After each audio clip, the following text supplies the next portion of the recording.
Terima kasih Anda masih di Ayus Mahaya.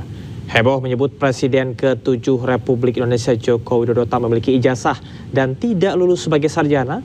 Mantan Rektor UGM Yogyakarta Sofyan Effendi mendadak cabut pernyataannya. Sofyan bahkan sampaikan permintaan maaf secara terbuka dan mengaku diancam akan dilaporkan ke Barreskrim Polri oleh Jokowi Lovers. Artinya tidak sadar itu akan dipublikasikan itu Pak? Iya, ya, kalau bahwa itu dipublikasi juga, saya nggak menyangka bahwa dipublikasikan. Dampaknya apa sih, Prof? Ya? Dampak dari pernyataan kemarin yang tersebar itu bagi Prof? Ya, satu, ada kegoncangan di universitas kan. Kata seolah-olah saya menuduh rektor tidak mempertahankan kebenaran.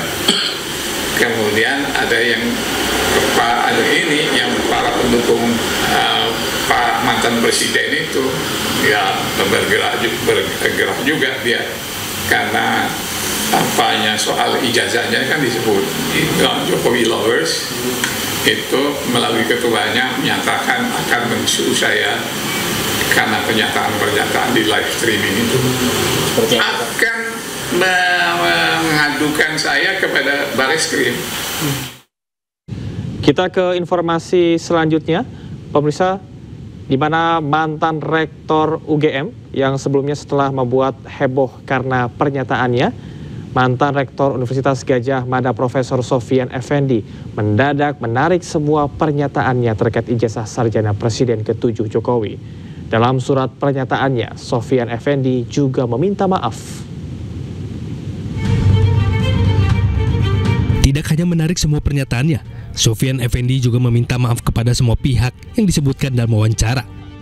Dalam surat pernyataan yang ditandatanganinya, Rektor UGM tahun 2002 hingga 2007 ini memohon agar wawancara dirinya terkait ijazah S1 Presiden ke-7 Jokowi dalam kanal YouTube ditarik dari peredaran. Sebelumnya mantan Rektor Universitas Gadjah Mada Sofyan Effendi menyampaikan sejumlah pandangannya mengenai polemik ijazah kuliah Presiden ke-7 RI Joko Widodo. Dalam video dengan judul Mantan Rektor UGM Buka-Bukaan, Sofyan Effendi menegaskan bahwa Jokowi tidak pernah lulus sarjana Fakultas Kehutanan karena IPK-nya kurang dari 2. Profesor itu dan mantan dekan juga. Mantan dekan kehutanan. Tahun 82 tidak lulus di dalam penilaian. Dia karena ada 4 semester itu ya Prof ya penilaian. Ya, ada 4 semester dinilai. Akademik, ya. Dinilai kira-kira 30 mata kuliah lah ya. Ya. Itu dinilai dia indeks prestasinya nggak mencapai. Berarti sesuai dengan statement Pak Jokowi di UII yang disaksikan oleh Profesor Mahfud MD juga ya. Iya betul, sama. IPK-nya di bawah 2. Ya. Oke, lanjut Prof, lanjut. Ya, itu ada saksinya Pak Mahfud dan Pak Buya Safi'i juga yang mendengar. Dan kemudian itu, nah juga saya lihat di dalam apanya di apa yang polisi itu? Yang data transkrip nilai, Prof. Transkrip nilai. Atau registrasi. Nah, transkrip nilai. Transkrip nilai itu juga yang ditampilkan saat yang ditampilkan oleh apa itu. Dia kan hanya apa itu IPK-nya yang IPK-nya itu nggak sampai 2 kan. Ya itu, dan karena itu dia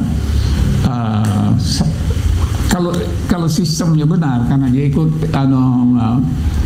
itu ada waktu itu masih ada sarjana muda dan doktoral.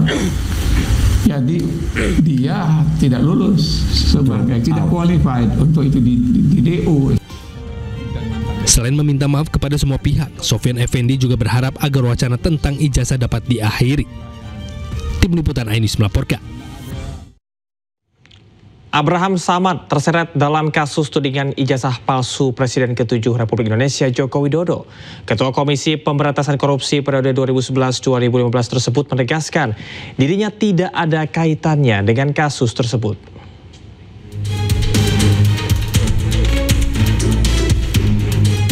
Kasus tudingan ijazah palsu Presiden ke-7 RI Joko Widodo yang ditangani Polda Metro Jaya memasuki babak baru setelah statusnya dinaikkan ke tahap penyidikan. Dalam surat pemberitahuan dimulainya penyidikan SPDP, tertera nama pelapor dan para terlapor, salah satunya adalah Abraham Samad.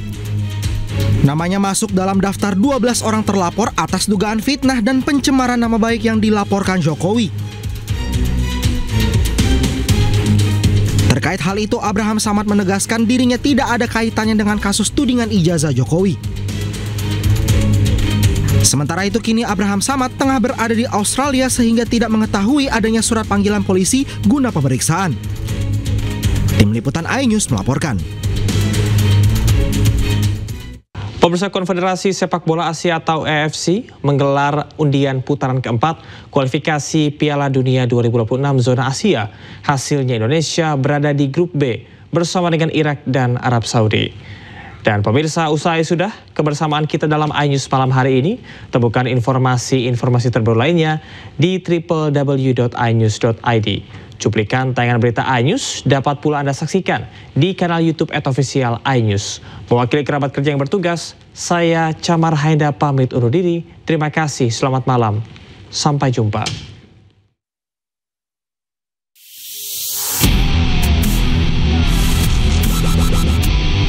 Konfederasi Sepak Bola Asia atau AFC menggelar undian putaran keempat kualifikasi Piala Dunia 2026 zona Asia di markas AFC di Kuala Lumpur, Malaysia pada Kamis siang waktu setempat. Hasil undian menempatkan Indonesia berada di grup B. Indonesia for B3 FIFA ranking. J-Itzes dan kawan-kawan berada di grup ini bersama dengan Irak dan juga Arab Saudi. Sementara di grup A, Qatar akan satu grup bersama Uni Emirat Arab dan Oman. Tough group, everybody knows that, but we need to prepare good the countries who we play against and bring all the power on the pitch. The most important thing is that we need to prepare ourselves very good, prepare ourselves also towards the other countries and make ourselves very difficult to win. Perjuangan Indonesia pada putaran keempat digelar pada tanggal 8, 11, dan 14 Oktober.